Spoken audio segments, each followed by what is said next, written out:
Inside the Capitol's most watched hearing of the year, Jasmine Crockett locked eyes with Nancy Mace after a 17-second racial insult that mocked the name of Jasmine's mother, a nurse who served for 43 years without ever being allowed through the front door.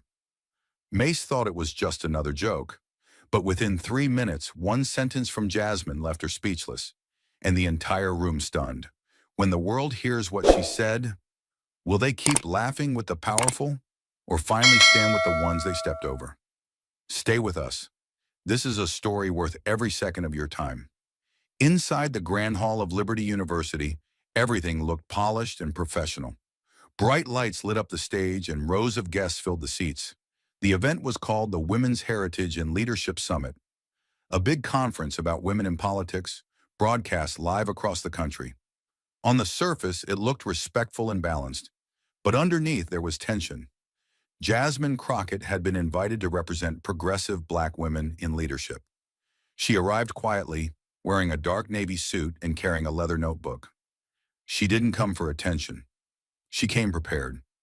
Walking just a few steps behind her was her mother, Althea, an older woman with gray-streaked hair and a deep red shawl. She didn't say a word. Jasmine didn't take her backstage. Instead, she walked her to the very last row in the auditorium, a quiet corner, and gently said, "You'll see everything from here." Althea sat down, folded her hands, and stayed still. No cameras pointed at her. No one noticed her. But she was exactly where she needed to be. Across the room, Nancy Mace arrived with a completely different energy. She walked fast, heels clicking, followed by her staff. Her voice was loud. Her expression was confident, even a little smug. She waved at donors, smiled for cameras, and looked like she was ready to win something. When she found out she'd be sitting across from Jasmine Crockett, she grinned and said, "Well, this should be interesting," in a tone that sounded more like a threat than a joke. Her press team fixed her microphone. The moderator, a nervous older professor, checked his notes. Lights dimmed a little. The cameras started recording, but no one, not even the media crew, looked toward the back of the room. They didn't notice the quiet woman sitting in the shadows. What they didn't know yet was this: the most important person in the building wasn't on stage. Not yet. The stage had only just settled. Spotlights warmed the room, chairs creaked as people leaned forward, and the moderator had barely introduced the first topic when Nancy Mace took the microphone and chose something else entirely. She smiled. Not wide, not warm, just enough to make the moment feel casual. Her voice came out light, polished, like a joke between friends. "You know," she began, "I've always had deep respect for women of color." She paused, letting the words hang like a compliment. "One of the best housekeepers I ever hired was this sweet lady. I think her name was—" She scrunched her brow, pretending to think hard. "Althea? No, wait. Althea? Something like that." Her smile turned sharper, eyes flicking to Jasmine with a glint of performance. "You know the kind of names I mean. You probably hear them all the time. Real traditional, real African." The last word landed like broken glass dropped in a quiet room. There was no laughter, just a few awkward chuckles near the back, a nervous donor who didn't know where to look, a staffer whose pen froze mid-note. The silence that followed was worse than shouting. It wasn't outrage. It was recognition. Everyone in that room knew exactly what had just happened, and yet no one moved. Jasmine didn't blink. Her face stayed perfectly still, but her grip on the edge of her notebook tightened. Just slightly. Enough to notice if you were watching closely. Enough to feel if you'd ever been in her shoes. That wasn't a mispronunciation. That wasn't an accident. That was a deliberate swing wrapped in soft words. A jab disguised as charm. It wasn't just her mother's name being mocked. It was the sound of Black identity, reshaped for someone else's punchline. The moderator, an older professor with silver hair and a tie too tight, cleared his throat. His fingers scrambled to flip to the next question. Congresswoman Mace," he tried, voice wobbling. "Perhaps we can—" But he stopped. Even he knew. The room had changed. Some people looked at Jasmine. Most looked away.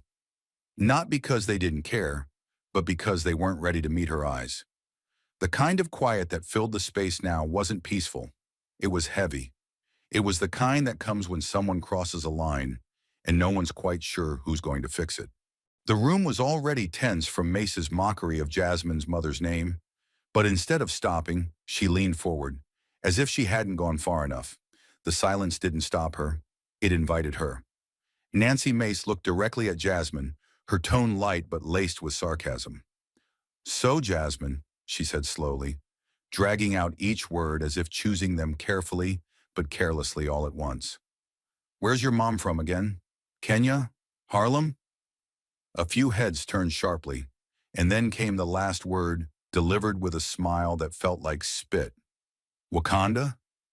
The word didn't land like a joke. It landed like a slap. It wasn't just offensive. It was meant to shrink Jasmine down to a stereotype. It mocked her heritage, erased her reality, and tried to turn her mother's life into a cartoon reference. Mace didn't stumble into this. She chose it. Every word was measured. Every word was meant to sting without looking like it did. Cameras immediately turned toward Jasmine. The room waited. Her face didn't change, but her body did. Her fingers dug deeper into the edge of her leather notebook, her knuckles tightening just enough to turn pale. She didn't blink. She didn't flinch. But inside you could feel it. The fire building behind her eyes, not in rage, but in restraint. A student near the front, a young black woman, slowly removed her glasses, her hands trembling slightly. Her eyes stayed fixed on Jasmine, as if silently asking, "Will she say something? Will someone stop this?" The moderator looked like he might speak, but he didn't. His lips parted, then shut again. He stared at his note cards, pretending to read, pretending the moment hadn't just happened. But it had, and everyone in the room knew it. What Mace had said couldn't be undone, and what Jasmine was holding back couldn't stay buried for long. The insult still hung in the air like smoke that refused to clear, but Jasmine didn't flinch. She didn't turn. She didn't blink. Instead, she let the silence do what it was built to do, carry memory. And in that silence, her body remained in the auditorium, but her mind was gone. It had returned to a classroom in East Texas, to a day she had buried but never escaped. She was 12. It was Spirit Week at her mostly white middle school, and the theme was Crazy Hair Day. Jasmine had chosen to wear her natural curls out, high, wide, proud. Her mother had helped her that morning, gently shaping each coil, smoothing the edges, calling her a crown with no apology. Jasmine remembered the joy, the mirror, the way the sun hit her hair just right. But when she walked into homeroom, it changed. A boy 3 desks behind her squinted and said loudly, "What is that? You look like an Ethiopian microphone."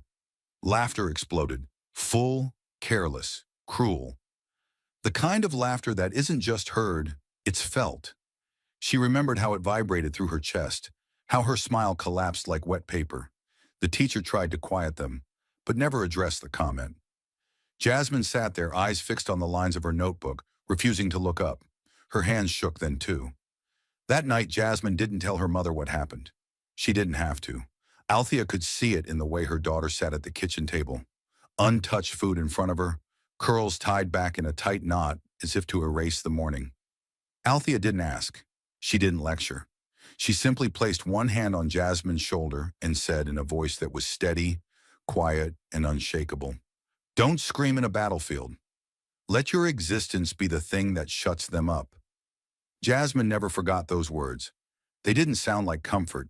They sounded like steel, like armor.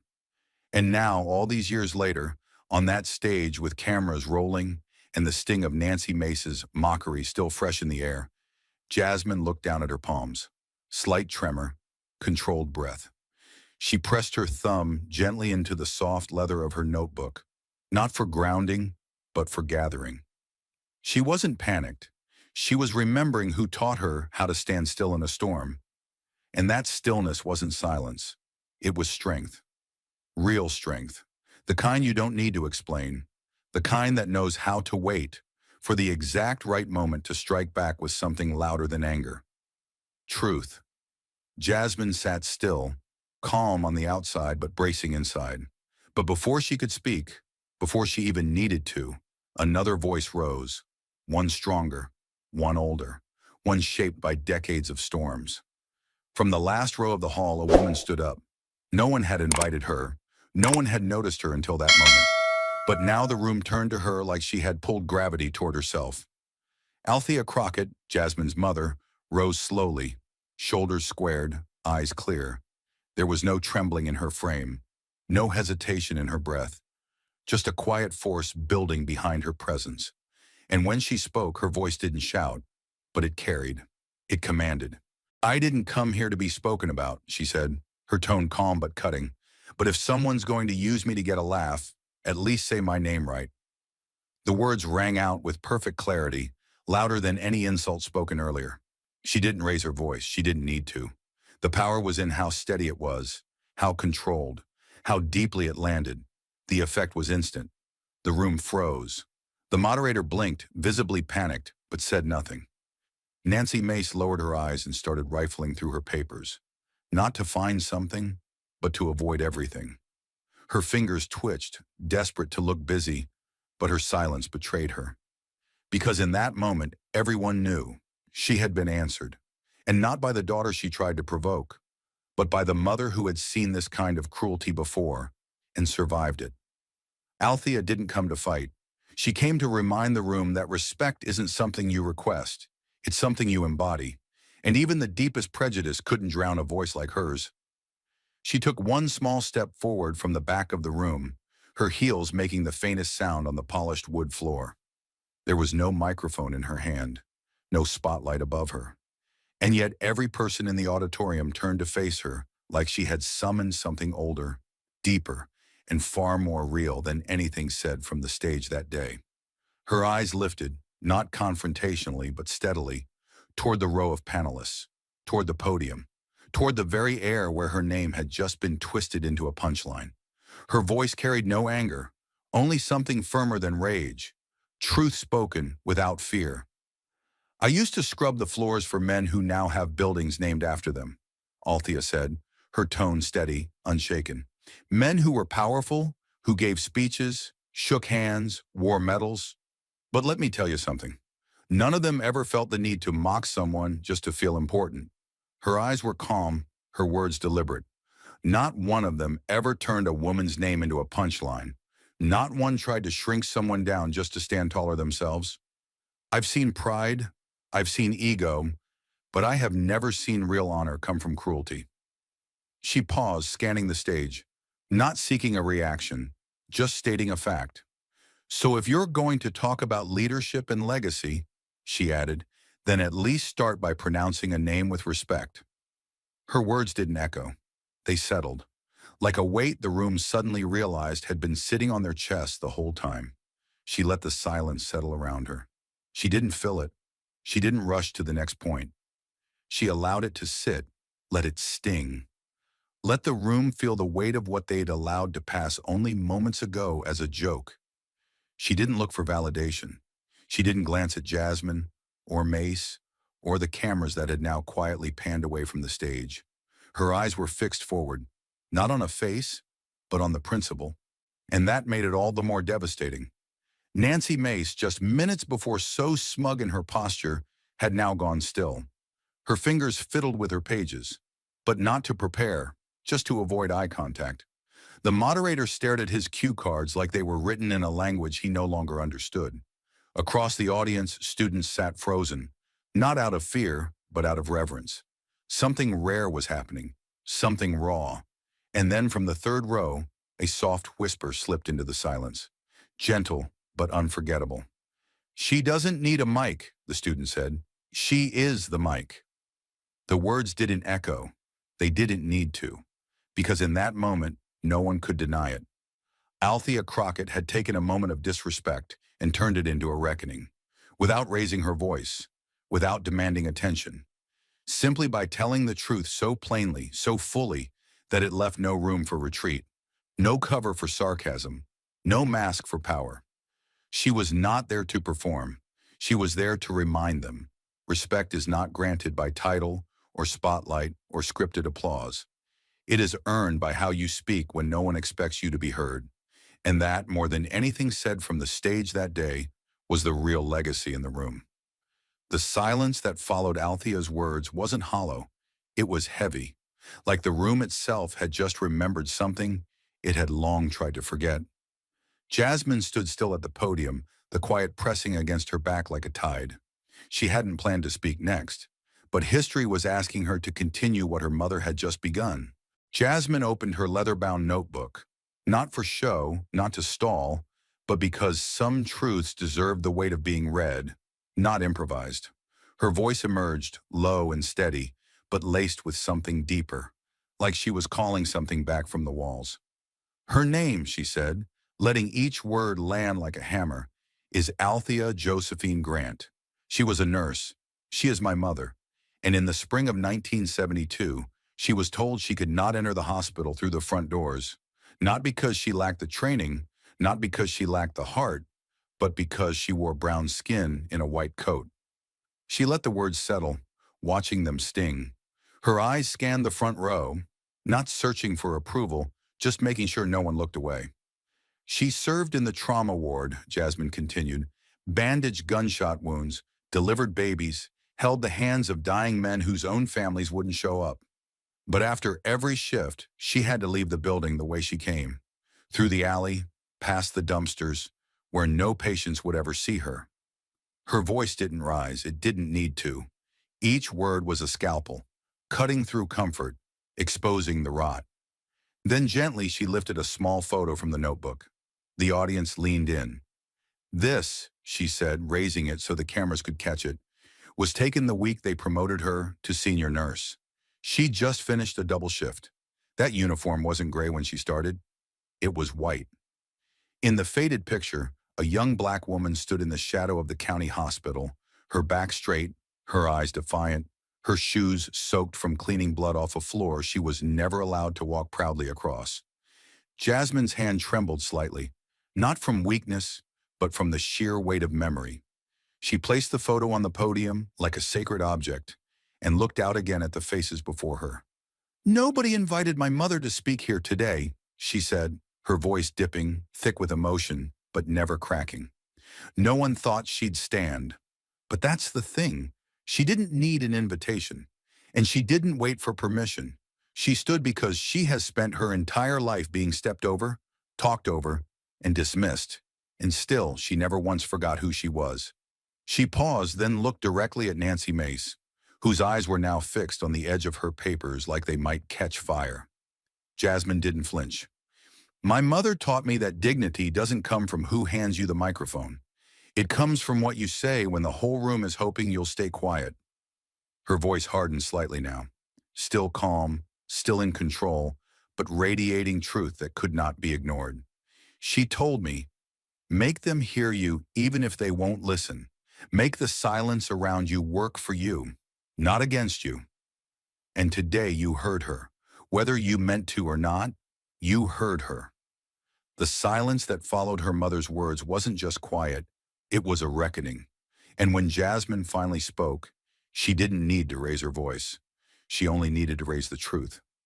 Jasmine straightened her posture. Her eyes remained on the panel, but her words were aimed beyond them, to the ceiling, the cameras, the generations listening silently through every crack in the walls.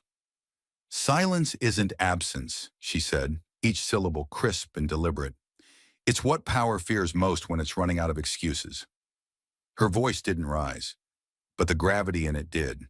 It landed like a stone in a still lake. No one moved. The audience had heard loud voices before. What they hadn't heard was this. Quiet conviction that cut sharper than any scream. It was a statement, yes, but also a verdict. A challenge. A dare. Nancy Mace opened her mouth slightly, as if to interject, perhaps a retort rehearsed in her mind. But the words never formed. Her lips closed again without a sound, because no one was looking at her anymore. The cameras that once eagerly tracked her expressions had shifted. The moderators didn't prompt her. The air around her was no longer hers to command. Jasmine had stolen the momentum without raising a hand, and Althea, still standing in the back, had stolen the room without taking a step. Mace was present, but irrelevant. Althea remained upright. She didn't return to her seat. She didn't need to. She stood like a monument, one not built of marble, but of memory, of resilience hardened by years of insult, exclusion, and survival. Her frame wasn't rigid with anger. It was composed, shaped by decades of knowing when to bend and when not to. Her presence alone was louder than any gavel, more enduring than any applause. And in this moment, she didn't speak. She didn't have to. Her silence was not submission. It was weight. The room stayed frozen. You could hear the shift of fabric as someone adjusted their collar, the soft buzz of a camera lens refocusing. No coughs, no whispers, only the soft hum of reckoning. Jasmine, sensing the stillness, leaned forward slightly, not for effect, but because the weight of memory was pulling her there. "We're taught that silence is weakness," she said, eyes scanning the crowd now. "But sometimes silence is the refusal to participate in someone else's lie." Again, no volume, just precision, like each word was chosen with surgical care, placed exactly where it needed to land. Behind her, a screen still displayed the faded photo of Althea in her 1972 uniform, creased at the shoulder, name tag half visible, standing beside a loading dock instead of a front door. A living reminder of systems that rewarded obedience but punished dignity. Jasmine gestured toward it without turning. "That's the back door of County General," she said. "That was the front entrance. For women like her." She paused, not for drama, but because the air in her chest was suddenly heavy. And for years, no one asked her name. No one thought her voice mattered. Until today. The words struck like a slow-moving blade. Sharp, yes, but deliberate. Not meant to wound, but to expose. Around the hall, eyes dropped. Not in shame, but in realization. This wasn't just about Jasmine or her mother. It was about everyone who had ever been forced to be quiet just to survive. It was about every truth that had been swallowed so someone else could keep smiling. A young moderator, barely in his 30s, shifted nervously in his chair, clearly unsure whether to move on, cut to commercial, or simply vanish. But no cue was needed, no button pressed, because Jasmine had already seized the moment, locked it in her grip, and reshaped it into something undeniable. There was no going back to scripted questions. Not after this. Althea exhaled slowly but didn't sit. Her hands clasped loosely in front of her, trembled just slightly but not from fear. It was something else, something almost holy. The trembling of a woman who had waited half a century to see someone say the thing she had never been allowed to. Her gaze remained steady, fixed not on any one face, but on the shape of justice itself, standing invisible in the room like a ghost finally invited in. And in that silence, longer than any pause on C-SPAN, heavier than any filibuster, the truth stood naked. No spin, no applause, no escape. And just when the silence threatened to settle forever, Jasmine took one more step into the past, not to escape it, but to confront it head on. She didn't need notes, didn't need a screen. She carried the memory like a scar under her skin. "I was 16, Jasmine said, her voice steady but weighted, and I wanted to quit. Not just school, everything." Her eyes didn't blink, not once. "Every time I raised my hand, they called me by the wrong name. Every time I walked into a room, they acted like I didn't belong in it. Not because I was wrong, but because I was invisible. I thought maybe if I shrank myself enough, they'd leave me alone. But they didn't want me small. They wanted me gone." She took a breath, not shallow, not broken, just enough to gather what came next. "One night I came home, threw my backpack on the floor, and told my mother I was done. I said, 'Why should I keep showing up if no one even remembers my name?'" Her voice cracked slightly, but she didn't let it falter. She looked at me, tired, still in her nurse uniform, hands raw from scrubbing, and said something I've never forgotten. Jasmine paused. The room leaned in. She said, "If they don't want to remember your name, then make damn sure they remember your voice." The words didn't just echo.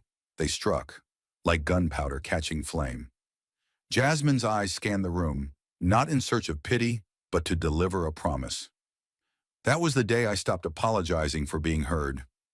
That was the day I realized silence isn't peace. It's permission, and I was done granting it. She took one step forward, as if walking through every classroom, every boardroom, every courtroom that once tried to erase her. My voice? It wasn't perfect. It shook. It cracked. But it stayed. And over time, it cut through the noise like a knife through paper. Someone in the back gasped, just barely audible, but it was enough to remind everyone they were still breathing. Jasmine didn't flinch.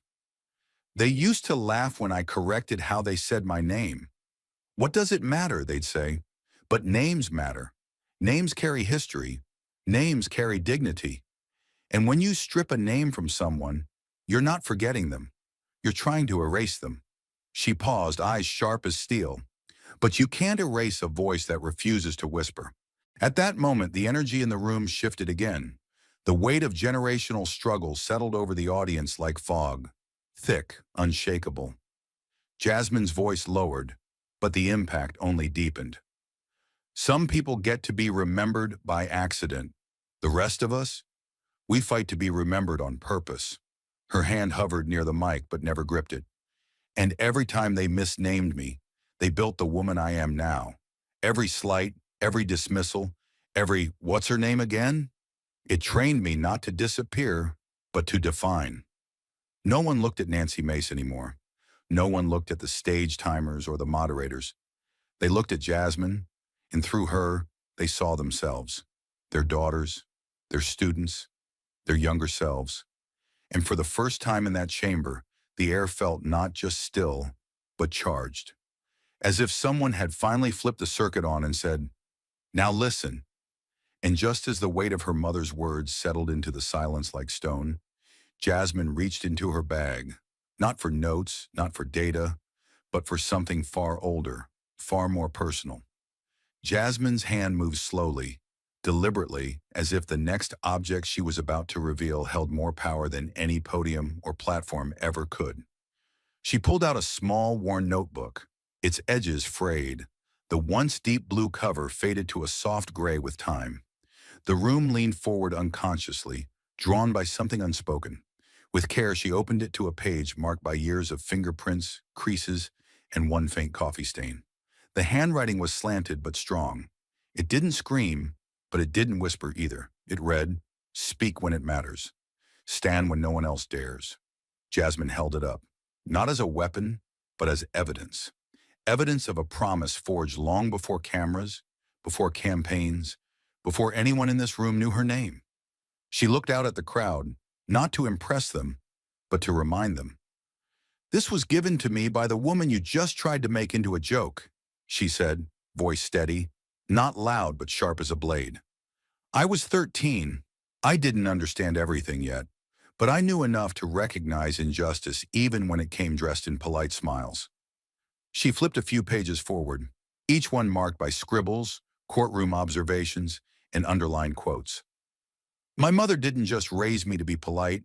She raised me to be ready, ready to speak truth to power, ready to stand alone if I had to." The room was silent, but it wasn't empty. It was full of tension, of reckoning, of people realizing they had underestimated the wrong woman. Jasmine tapped the notebook gently, like a gavel against invisible injustice. "This isn't just paper," she said. "It's survival. It's a manual for walking into rooms like this. Rooms that were never built for women like her. Or me." Her gaze shifted to Nancy Mace, who had finally gone still. "When I say I didn't come here alone, I mean it. My mother walks with me. Every sentence I speak, every silence I refuse. That's her handwriting echoing through mine." A beat passed, not empty, charged. "She wrote this on the day I froze during a school debate," Jasmine continued. "They laughed when I stumbled, said girls like me don't have the voice for politics, that we should stay in our lane. I came home crying, and she handed me this. She didn't hug me. She didn't tell me they were wrong. She told me to prove them wrong." Jasmine's knuckles tightened slightly around the book's spine. "So I came back. I didn't win that debate, but I didn't freeze again, and I haven't stopped speaking since." The notebook now rested open on the podium, like a second speaker in the room, one made of ink, pain, and persistence. Some of you measure legacy in titles. I measure mine in sentences written late at night by a woman who wasn't supposed to have a voice, but taught me how to wield mine. Jasmine's tone grew firmer. You tried to turn her name into a punchline. I just turned it into a monument. As the weight of Althea's words settled over the room, like dust in a storm's aftermath, Jasmine slowly stepped forward, the silence around her no longer empty, but sacred. She didn't raise her voice. She didn't need to. The stillness had become her ally, and the air itself seemed to lean in to listen. She turned to the cameras, now focused squarely on her, on the daughter of the woman who had just taken a stage no one gave her and made it hers. Jasmine didn't blink, her eyes locked with the lens. Not like a politician seeking approval, but like a witness delivering testimony. Then she spoke, deliberate, sharp, honest. You can clip this, she said, voice steady as a steel beam in a collapsing house. Just don't you dare trim the silence. The impact was immediate. You could hear the breath in people's throats catch mid-exhale. It wasn't a line. It wasn't rehearsed. It was a warning, a command, an accusation buried in velvet. Because Jasmine knew exactly what would happen next, how the sound bites would be chopped, how the headlines would shrink the moment, how social media would rush to turn blood into spectacle. And she refused to let them erase what wasn't spoken. The silence that had fallen after her mother's voice, the silence that felt more honest than any speech given that day, was the real story. It was the part that made people squirm because it said everything without saying anything. And Jasmine, unlike so many who sat on that stage, had learned to honor that kind of silence. Not fill it, not flee it, but protect it. She held the gaze of the camera a second longer, letting the words embed themselves in every newsroom, every clip editor's screen, every viewer's mind. She was daring them. Tell the truth or get out of the way. Then she turned back to the room, her voice calm but no longer quiet. Nancy didn't ask to understand, she said, each syllable sharp as glass. She asked to trend. The audience tensed. It was no longer a hearing. It was an unmasking. She wasn't debating anymore. She was documenting. But some of us weren't raised to perform, Jasmine continued, her voice rising just slightly, not in volume, but in conviction. We were raised to last. The final word landed like a gavel, not in the sense of authority, but in finality. She wasn't asking for agreement. She was handing out truth, and people could take it or choke on it. Across the stage, Nancy Mace froze. She didn't respond because there was nothing left to say. The smirk was gone. The posture slouched. Her head dipped slightly, not in humility, but in quiet defeat. The cameras, once eager to catch her reactions, now panned away entirely. They had moved on. She was no longer the story. And then it happened. From the middle row, a single figure stood, not loud, not showy, just honest. A young white student, maybe 19, with watery eyes and a hand trembling slightly at his side. He didn't shout. He didn't chant. He simply said, voice breaking under the pressure of the moment, "That's leadership." The words rippled through the hall like a stone dropped into still water. No one clapped yet. No one moved. It wasn't performative. It was reverence. Jasmine didn't acknowledge it with a nod or a smile. She stood where she was, still and grounded, as if the floor itself held her upright. Her mother, Althea, remained at the back of the room, like a monument to everything that had been endured and survived. She didn't need to step forward. She had already arrived. For a few long seconds, the room simply breathed, or tried to. Some wiped tears they didn't know had formed. Some looked down, ashamed of what they'd laughed at earlier. And others, especially the ones who had never seen a black woman hold silence like it was power, just sat, stunned. No speech from the stage that day could match what had just occurred. No legislation, no prepared statement, no consultant-approved line delivered with artificial charm. This wasn't about policies anymore. This was about presence, about legacy, about what remains when the hashtags vanish and the applause dies out. Jasmine's body language never changed. No theatrics, no victory pose, But her silence afterward spoke louder than anything she'd said, because she knew what rooms like this had done to voices like hers, knew how easily truth was turned into content, and she wasn't playing that game. At the edge of the room, a producer in a headset whispered something to a crew member. The cameras were still rolling, but none of them dared pan back to Mace. Her presence had become irrelevant. She no longer existed in the frame of the moment. Then someone else stood, and another. Not out of obligation, not on cue, but because something had shifted, something irreversible. An unspoken understanding was taking shape. That this wasn't just a moment of reckoning for a politician caught being cruel. It was a shift in who got to define strength. A reminder that the most powerful voice in a room doesn't always shout. Sometimes it just stands still and speaks plainly. The moderator tried to clear his throat, flipping through his notes like he might find the authority to continue. But there was no coming back. The hearing was technically still in session, but spiritually, morally, culturally, it was over. Jasmine had spoken, and more importantly, she had stopped speaking. And in that silence, everything that mattered had been said. As people slowly rose to their feet, there was no eruption, no wild applause. Just that rare, trembling hush that follows the kind of truth no one wants to admit they'd forgotten how to hear. Althea closed her eyes briefly, only briefly, then opened them again. She didn't smile. She didn't cry. She just stood there, the same way she had stood in back entrances and emergency wards and kitchens where no one saw her, but where she always made herself felt. She didn't need the spotlight. She was the reason it existed. Jasmine slowly closed the folder on the table before her. Her fingers hovered for a moment above its edge, then rested flat against the cover. The kind of gesture that doesn't say finished, but done. A few rows over, a reporter whispered into a recorder. "I think this is the moment," she said quietly. "The one people will play back when they ask what changed." Another staffer simply nodded. No hashtags, no headlines yet. But something had indeed shifted.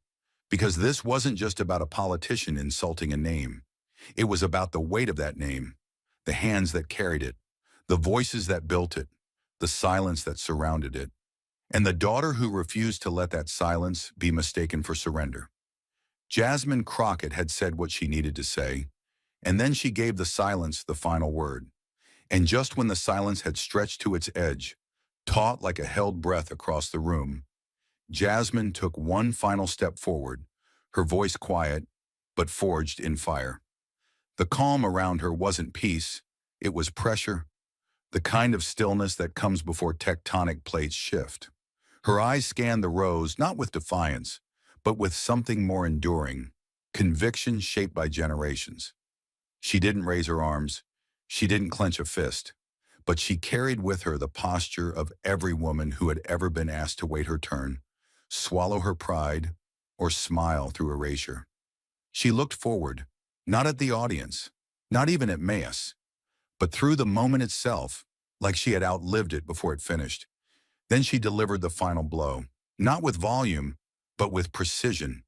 "You mocked our roots. Don't act surprised when they rise through concrete." The words didn't echo. They embedded, deep, heavy, immediate. The kind of line that didn't ask for a reaction, it commanded one. For a split second, it was unclear whether anyone would move. The audience seemed frozen in place, as if a collective realization had just been carved into their skin. Then from the far right corner of the auditorium, an old man stood, slowly, carefully, but with unmistakable weight. His suit was worn at the cuffs, his knuckles curved by time, and his hair, snow white, trembled slightly as he rose. But when he did, when this professor of American history, who had sat through decades of hearings, lectures, and testimonies, stood without a word, the effect was electric. No gesture, no applause. Just one man rising in solemn affirmation of a truth too long buried beneath pleasantries. And then came the second, and the third. No choreography, no prompt, just movement, spontaneous and reverent. One by one, the audience followed, like a wave not crashing but rising. Staffers, students, journalists, interns, even the moderator, uncertain of protocol but certain of conscience. The air was no longer thick with tension. It was now something else. Awakening. No one clapped, no one dared. Because this wasn't celebration. This was acknowledgement. Jasmine had spoken, but what stood now was not for her. Their eyes, every last one of them, turned not to the podium, but to the back of the room, to the woman still standing, Althea. She hadn't moved, not a single inch.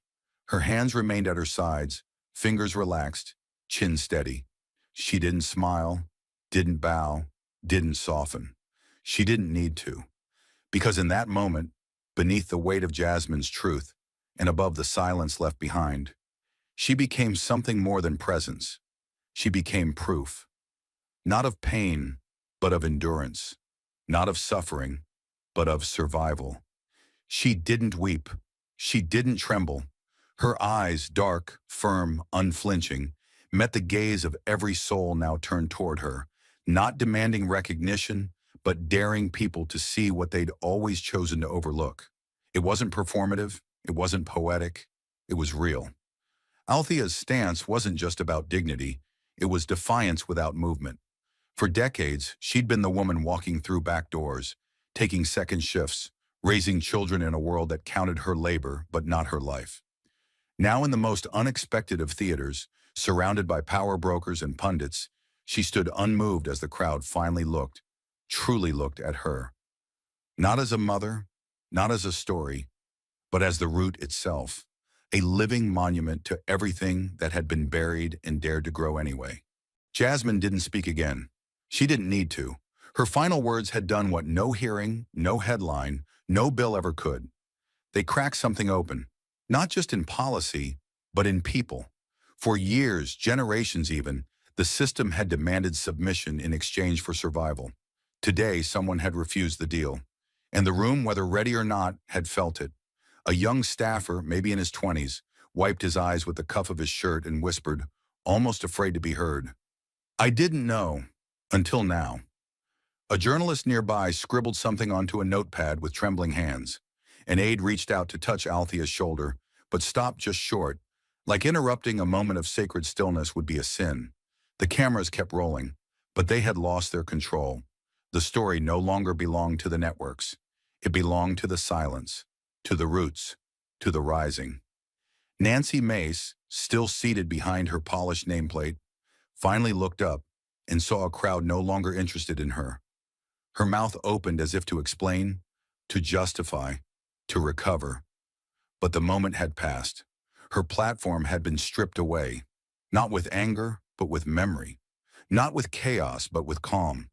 The same calm that came when a storm had finally left, and the damage could no longer be denied. Jasmine turned once more, not to face Mace, but to face the audience who now understood why she had come. Not to win, but to remind. Her hands tightened around the folder in front of her, and though she said nothing, her posture told the rest. This wasn't a performance. It was a warning that from this point on, mockery would meet memory, that every name laughed at, every voice silenced, every history dismissed, would rise just like roots do, relentless, patient, unbreakable.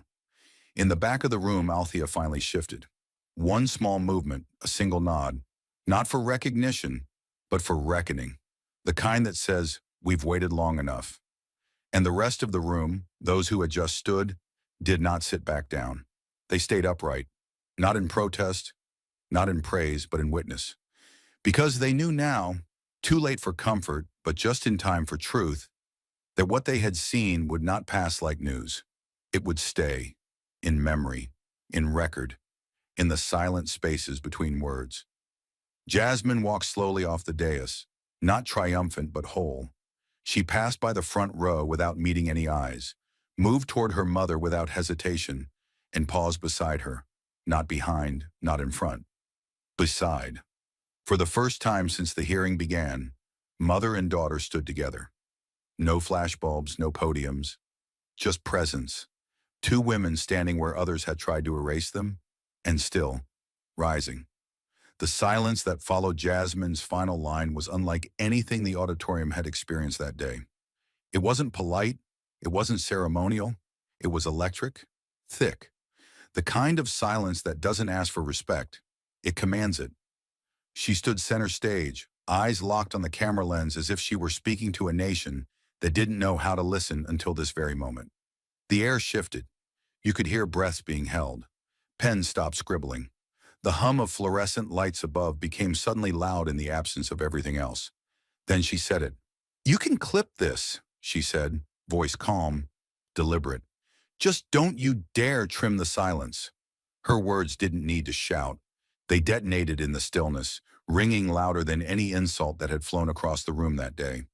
She didn't flinch, didn't blink, didn't soften the edge in her voice, because this wasn't performance.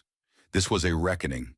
Every syllable felt like a sledgehammer against a wall built on mockery and indifference. And the wall, it cracked. Nancy Mace stirred slightly in her seat, opening her mouth to retort. But the cameras didn't wait for her this time. They had already panned away, as if instinctively aware that she no longer held the floor. The frame belonged to Jasmine now, not because she demanded it, but because she earned it. Jasmine took a step forward, not toward Mace, not toward the moderator, but toward truth itself. Her tone never changed, but her words hit harder now. "Nancy didn't ask to understand," she said. "She asked to trend. But some of us weren't raised to perform. We were raised to last." The sentence landed like a closing argument, and a verdict at once. Across the crowd, you could feel the shift from resistance to reckoning. Some students sat forward, jaws tight, eyes wet. Others leaned back, as if trying to absorb what had just been said into their lungs.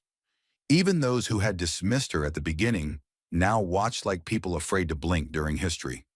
The kind of moment that would be replayed, retweeted, replayed again. And not because it was scandalous, but because it was true. Mace lowered her head.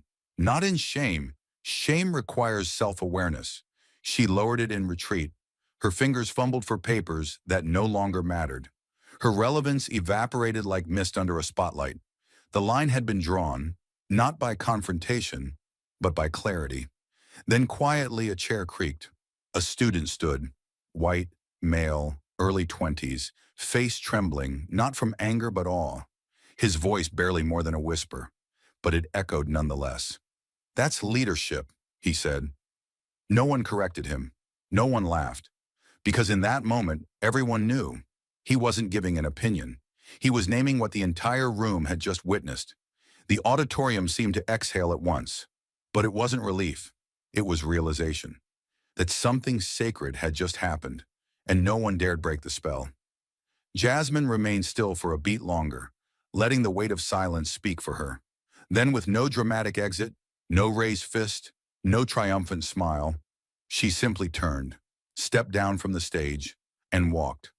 No wave to the cameras, no nod to the moderator. Just a steady, grounded exit, as if she hadn't just delivered the kind of statement that could rearrange the national conversation. Her heels clicked against the hardwood floor with the rhythm of finality. She wasn't walking away. She was walking through. And the attention? It didn't follow her. It moved. It shifted, almost magnetically, toward the back of the room, where Althea Crockett still stood. She hadn't moved since she first rose. She hadn't spoken since she called out the disrespect wrapped in polite cruelty.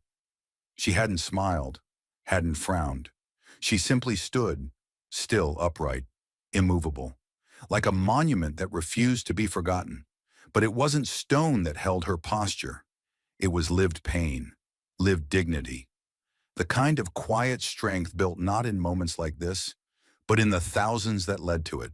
The cameras found her again, not because anyone directed them, but because the moment demanded it. She didn't seek their gaze, but she didn't turn from it either. She stood in it, fully, entirely, and in doing so, she reframed the entire room.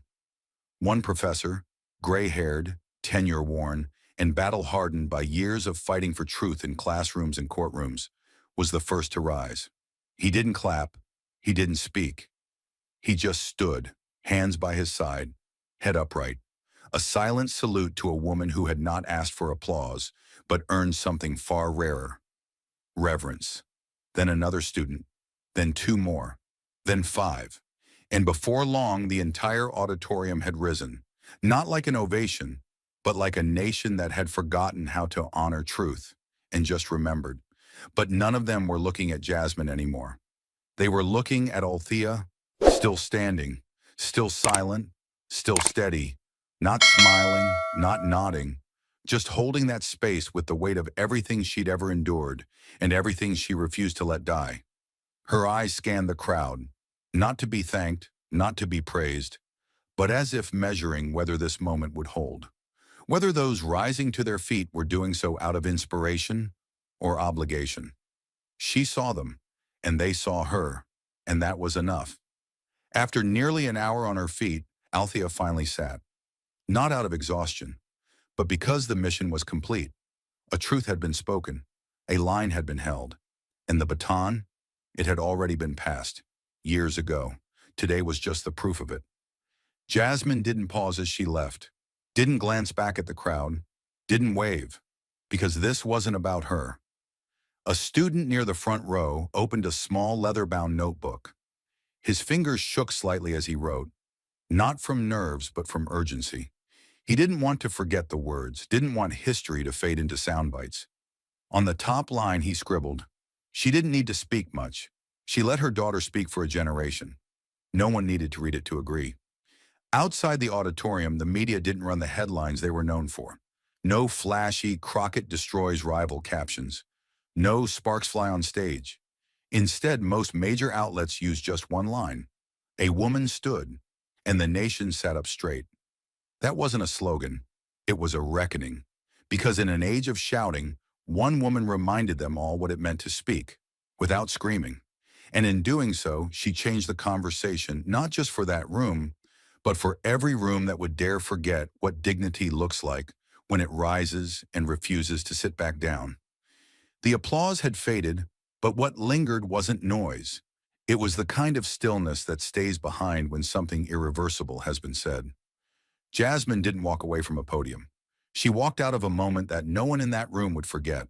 That silence, that rare, sacred silence, wasn't just absence. It was transformation. It was the moment when history stops whispering and starts staring you in the face. Not as a concept in a textbook, but as a living truth in the eyes of a woman who never asked to be a symbol. Jasmine's footsteps echoed down the hallway, but in every head behind her, a question had started ringing. Not about her power, not about her defiance, but about their own silence and what it had cost. Because that day wasn't about a speech. It wasn't about the headlines or the hashtags. It was about something older and harder to capture, the unspoken contract between power and dignity. Jasmine had not come to burn the room down. She came to remind them that justice without humanity is just noise dressed in law. That leadership isn't about dominating the microphone. It's about refusing to let truth go unheard, even when no one's listening. In every chair sat a person who had once ignored a name they couldn't pronounce, laughed off a voice that didn't rise, glanced past a woman like Althea, not out of cruelty, but out of comfort. That day ripped the comfort away, because when a woman stands with her past and names the pain, not to beg, not to accuse, but to reveal, something shifts, not just in policy, but in posture, in perception, in conscience. The cameras didn't catch everything that mattered. They missed the way one professor held his hand over his chest like trying to calm something shaking inside. They missed the student who had once joked about woke noise, now staring at his shoes like they had stories to tell.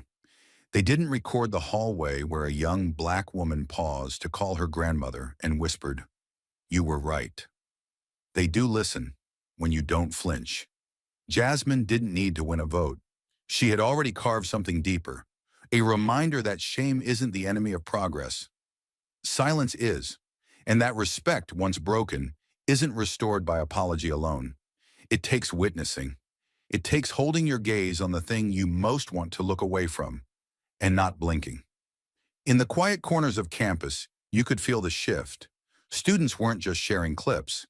They were writing essays, planning teach-ins, asking professors real questions again. Because once you see dignity under fire and watch it not burn, you don't go back to comfort easily. You start asking what fire you've been avoiding, what voice you've been stepping over, and most of all, why it took a public reckoning to hear what had been quietly said for decades. This wasn't just Jasmine's moment. It was a mirror, a brutal, honest one. It asked every person who had ever benefited from someone else's restraint to finally step forward. Not as saviors, but as students. To learn not just about race, or gender, or justice, but about what it means to show up when it costs you nothing, and when it might cost you everything. Because what Jasmine and Althea gave that day wasn't anger. It was grace sharpened by clarity. It was memory dressed in steel. And it came with a question not spoken, but deeply felt. What will you do with the silence now that it belongs to you? And that, more than any closing line, any headline, any trending soundbite, was the real lesson of that day. And now as the silence faded into memory, Jasmine took one last step toward the front of the stage. Not toward applause, not toward cameras, but toward something harder to reach. The truth people carry home. She looked at the audience, not like a politician scanning for nods of approval, but like a daughter who had walked through fire and returned not with burns, but with purpose. Her voice didn't rise for effect. It anchored. It held. If what you just witnessed made you uncomfortable, she said plainly, then maybe it should. There was no theatrical gesture, just her hands open, her chest steady, her stare direct. Because what happened in this room today wasn't a performance. It was a reminder that when institutions try to erase us, misname us, diminish us, we do not disappear. We document. We remember. And when the time is right, we answer. Her eyes narrowed just slightly, not in anger, but in resolve. This country has built entire legacies off of people who stayed silent, who were told to sit down, who were pushed to the back door. My mother was one of them. Jasmine lifted her hand and gestured gently toward the last row, where Althea still sat, her spine as straight as ever, her hands resting in calm defiance. She stood without needing a podium. And still, she led. Jasmine's breath caught for a moment, and the room leaned in. So now I ask you, who will you be when no one's looking? Who will you stand for when the cameras turn away?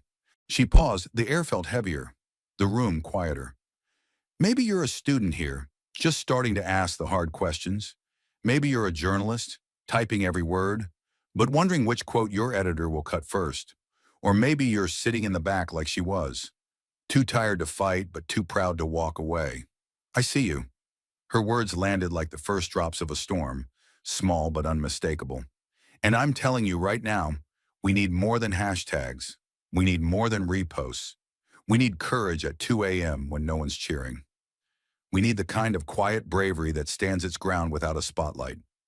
She stepped forward again, this time not to deliver a line, but to hand off a responsibility. If you came here to be entertained, she said, eyes flicking toward the cameras, you're already part of the problem.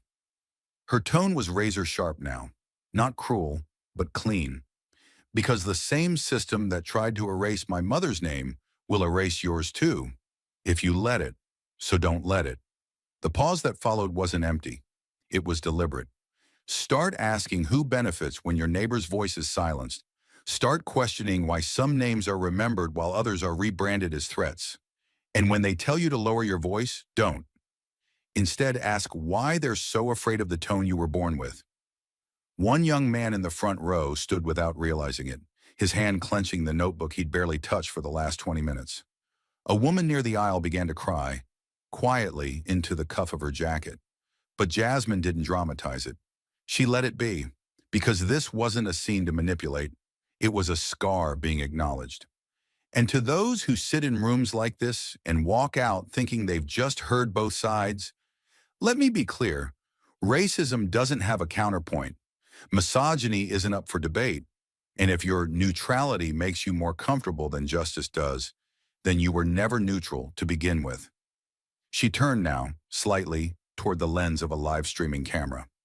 To those watching from home, to those who will clip this, repost it, twist it, listen carefully. You can edit the volume, you can crop the frame, but you cannot erase what just happened here. You cannot trim the silence. And then, With the weight of generations behind her, she delivered the words that would light up screens around the world by morning. You mocked our roots. Don't act surprised when they rise through concrete. For a heartbeat, no one moved. Then from the balcony, an elder professor, gray beard, brown corduroy, a man who had once marched with his own mother, stood first, slowly, purposefully. He didn't clap, he didn't nod, he just rose. And after him, one by one, so did the rest. But they didn't look at Jasmine. They looked at Althea, still seated, still strong, still a monument built from every insult she'd outlived. A young white student near the exit wiped her cheeks and whispered, "That's leadership." She didn't say it for the camera. She said it like a prayer. Then Jasmine took one final breath, scanning the crowd. Her gaze wasn't proud. It was protective. "We don't need saviors," she said softly. "We need neighbors. We need allies who don't just show up for the cameras but stick around when the news cycle moves on. We need voters who don't wait until injustice knocks on their own doors to start caring about the locks on someone else's." Her hands came together now, not to signal an end, but a beginning. If you felt something here today, don't let it fade. Turn it into something. Write it down. Speak it out loud. Teach it to someone younger than you. Challenge someone older than you. Ask better questions.